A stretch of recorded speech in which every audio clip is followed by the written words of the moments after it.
Muy buenos días, bienvenidos a una nueva edición de Agenda Macro, programa del sitio de tendencias legales para Latinoamérica y España y de Alex.press. Hoy nos acompaña Jaime Arellano Quintana, abogado, director ejecutivo del Centro de Estudios de Justicia de las Américas, CEJA, organismo internacional creado por el Sistema Interamericano dedicado a apoyar los procesos de transformación de los sistemas de justicia de la región. Director, muy buenos días y bienvenido a Agenda Macro. Muchas gracias, César. Buen día. Director, partamos con una evaluación de los sistemas de justicia en Latinoamérica. ¿Cómo ha variado los últimos años y cómo usted ve este momento? A ver, en la década de los 90, fines de los 90, se produjo toda la ola de reformas a la justicia penal. Primero, cambios fundamentalmente en los códigos, y voy a ser muy sintético en esto. No resultaron esas reformas porque cambiaron las leyes, pero no se cambió la organización, no se entrenó a jueces, fiscales, defensores, abogados. Entonces vino justamente la creación de CEJA a fines de los 90, en el 99, para darle una mirada de lo que se llama una política pública integral, es decir, entender que cambiar la justicia no es solo un tema de leyes, sino que tú requieres una organización para pasar de los sistemas inquisitivos escritos a sistemas adversariales orales. Se entrenó a fiscales, defensores y jueces, se creó más infraestructura adecuada, salas de audiencia para las audiencias orales, etc. Y en eso se fue avanzando paulatinamente. El resultado ha sido variado.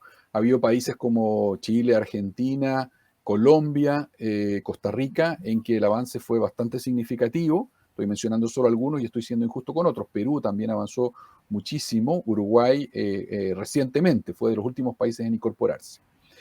Luego, últimamente, ha venido una ola de reformas a la justicia civil. Eso mucho más lento y disperso. ¿Por qué? Fundamentalmente porque la justicia civil ya no tiene instituciones aglutinando a los operadores, sino que están los tribunales y abogadas y abogados, ¿cierto?, que ejercen libremente la profesión. Es más difícil, por lo tanto, impulsar esos cambios porque sobre todo es más difícil entrenar y capacitar a los actores del sistema. Lecciones aprendidas de las reformas a la justicia penal: la necesidad de evaluar el funcionamiento del sistema y de seguirlo, y eso lamentablemente no ha sido la tónica general. Finalmente, el tema de la independencia judicial, y ahí tengo que decir que ha habido un retroceso bastante importante en la región, sobre todo en los últimos años. Hemos visto tendencias de los poderes políticos a invadir atribuciones o a tratar de cooptar a los poderes judiciales. Se ha visto en Honduras, recientemente ocurrió en El Salvador, siempre hay debates sobre qué ocurre en Argentina a ese respecto. Obviamente se discute si hay influencia política en Chile también. En Colombia siempre ha habido debates sobre el punto, qué decir en México. Entonces, ahí hay un tema fundamental. Para los sistemas democráticos, para el Estado democrático de derecho, un poder judicial, pero más importante, juezas y jueces independientes son vitales. Y ahí hay una lucha tremendamente relevante para las democracias y para los estados democráticos de derecho que se está librando en este momento en América Latina, porque, insisto, hay procesos bastante evidentes de retroceso en esa independencia, César. Muchas gracias. Vamos a tocar algunos de los puntos que enunciaste. Y hace algunas semanas el gobierno de Chile reactivó la llamada reforma a la justicia civil. Esto ha sido en términos generales, lo que hasta aquí se ha informado. ¿Qué te parece esa decisión de avanzar en este proyecto? Bueno, era una decisión muy esperada. Yo fui viceministro, subsecretario de Justicia de Chile del 2000 al 2006 y alcanzamos a dejar instalada el foro de debate sobre reforma a la justicia civil en el 2005. Imagínate, o sea, desde el 2005 se está debatiendo la reforma a la justicia civil y hubo sucesivos intentos legislativos y no se avanzó. La idea de transformar la justicia civil es tremendamente necesaria y relevante. Lamentablemente no conocemos todavía el texto, porque si bien se firmó y se anunció que ingresaba al Congreso, no hemos tenido acceso y aparentemente no ha ingresado el proyecto de CPC ni de reforma al Código Orgánico. Solo entró el de reforma al sistema de nombramiento de jueces y el sistema de mediación. Pero hasta donde sabemos, las ideas son interesantes, obviamente. Se introduce oralidad, se incorpora los mecanismos alternativos de solución de conflictos, fundamentalmente la mediación, a la justicia tradicional, ¿cierto? La justicia de proceso judicial, por decirlo así. Y ¿Debió haber sido más ambicioso el gobierno con los llamados mecanismos de resolución alternativa de conflictos? mira, nuestra opinión es que sí, nuestra opinión desde CEJA, indistintamente del país que se trate, nosotros somos partidarios de que todos los mecanismos colaborativos de solución de conflictos sean considerados como parte de los canales de acceso a justicia y que sean hoy en día coordinados con la justicia tradicional o los procesos. Lo que pasaba antes, César, es que de alguna manera se usó la mediación como un filtro para evitar que se judicializaran muchos asuntos. De alguna manera, con eso, desdibujando la función principal de la mediación y de otros mecanismos alternativos, que es buscar la solución más adecuada dependiendo del tipo de conflicto y de las personas de que se trate. Entonces, creemos que la mediación está bien, pero que hay otros mecanismos, muchos, que debieran estar presentes. Y además debiera haber una justicia en el nivel básico o comunitario, en el nivel de lo que son los municipios, las comunas, muy desarrollada y que no la vemos presente en el proyecto. ¿Ah? Tiene otras virtudes hasta donde sabemos del diseño que hay.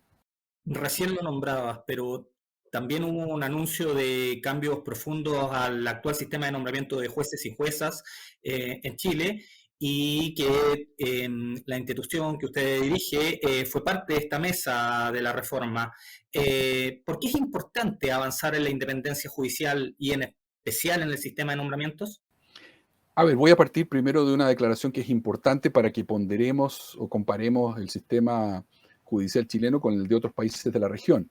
Las juezas y los jueces chilenos tienen una importante independencia externa, es decir, no hay en general presiones evidentes del poder político o de otros grupos de interés sobre las juezas y jueces para tomar decisiones. Eso es lo que se llama la independencia externa.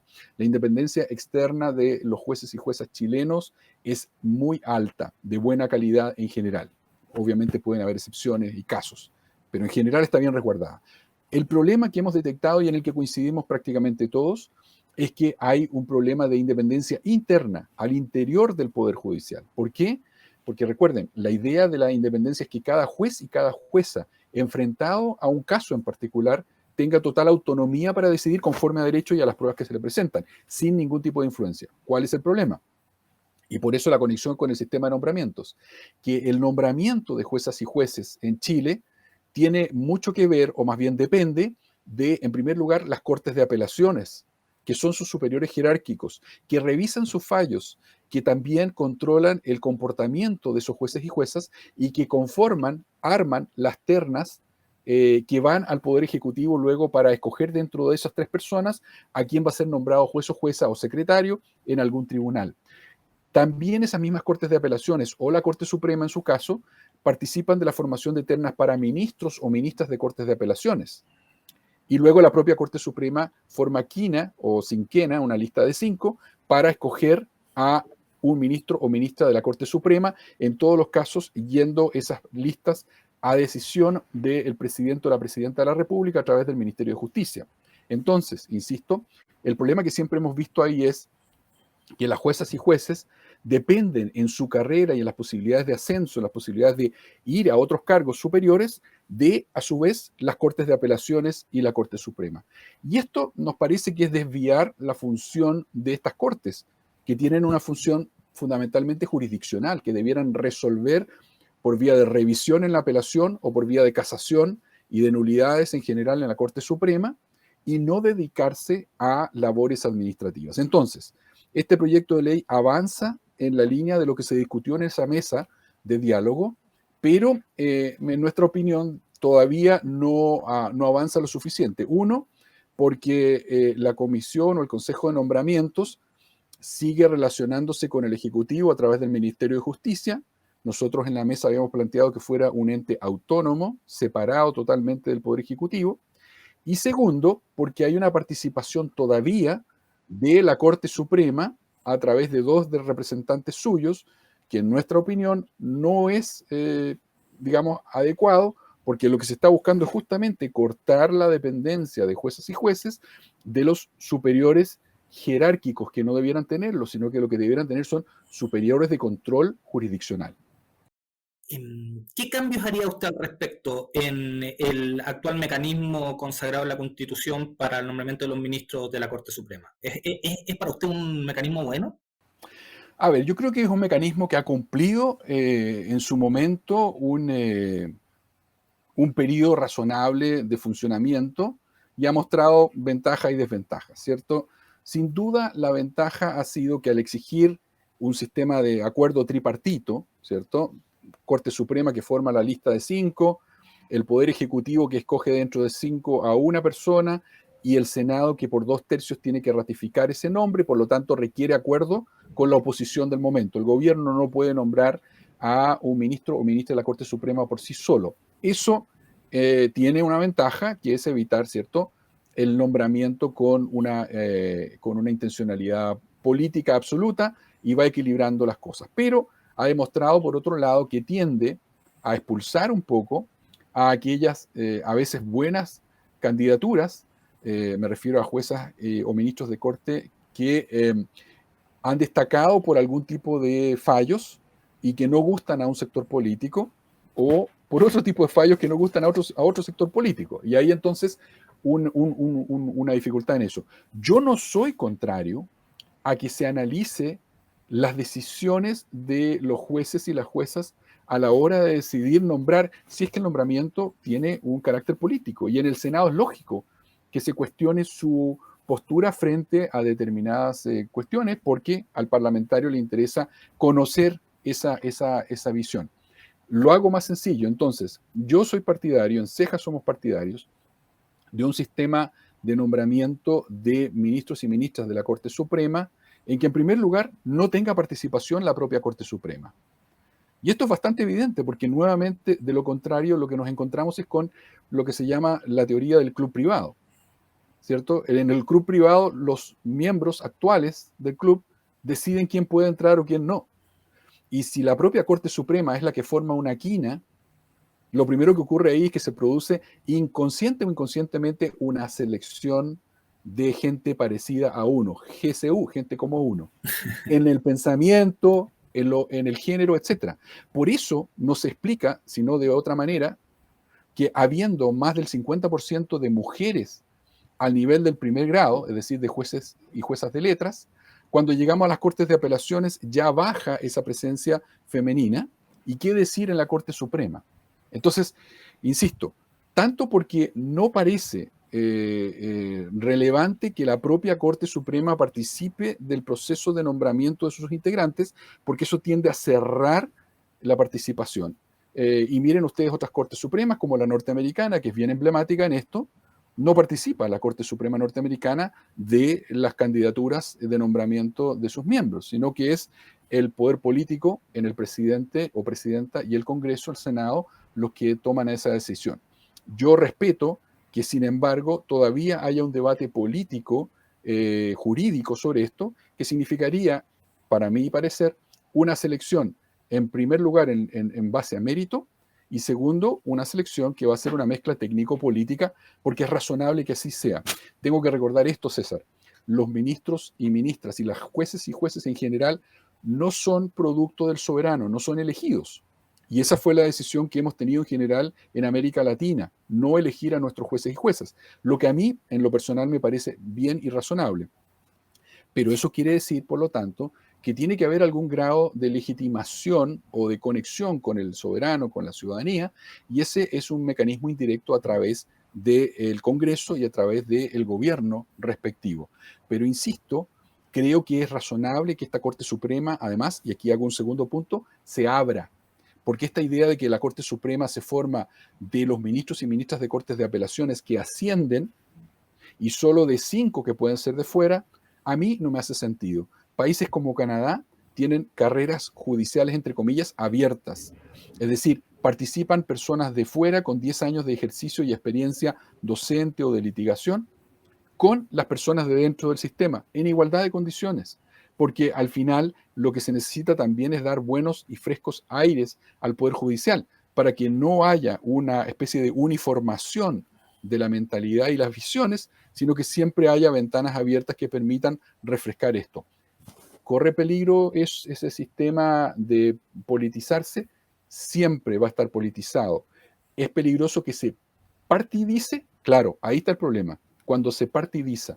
Y ahí entonces hay que diseñar mecanismos que aseguren que los partidos políticos individualmente no puedan designar a personas, sino que haya que llegar a acuerdos razonables. Perfecto. Vamos a cambiar un poco el tema. Estamos en tiempos de pandemia, ha sido un periodo largo, se augura que será un poco más largo, y con certeza esto trae atochamiento en tribunales, en los civiles, penales, laborales, de familia principalmente. En su opinión, ¿debe privilegiarse la tramitación remota? Si es sí, ¿en qué casos? Debe privilegiarse una tramitación que permita avanzar los procesos, pero que al mismo tiempo respete las garantías procesales. Lo digo de otra manera, César. Hemos dado una pelea bien importante, por ejemplo, para salir del sistema inquisitivo y pasar a un sistema penal adversarial y de carácter acusatorio, que dé garantías a todas las partes involucradas. No puede ser la pandemia una excusa para retroceder en eso y que empecemos a tener una especie de audiencias formales en que no se están dando las garantías.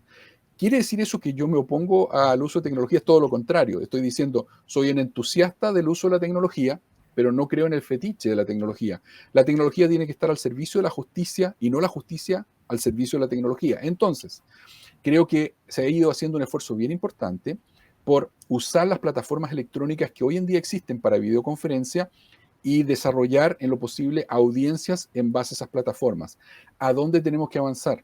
A desarrollar plataformas electrónicas diseñadas para audiencias orales en los sistemas de justicia y que permitan tomar una serie de medidas que garanticen el cumplimiento de los principios y las garantías procesales. Por ejemplo, que faciliten el asegurarnos de que el testigo o la testigo, por ejemplo, no están siendo instruidos por el lado, que no hay alguien al lado mío acá diciéndome qué decir mientras el juez o la jueza me están interrogando, ¿cierto? O que le están pasando información en el teléfono por acá abajo sin que se vea en cámara, eventualmente en un contraexamen para instruir a la persona, más allá de la cuestión ética. Y tenemos que asegurarnos además de una cuestión más importante quizá y previa, que es que tenemos que romper las brechas digitales.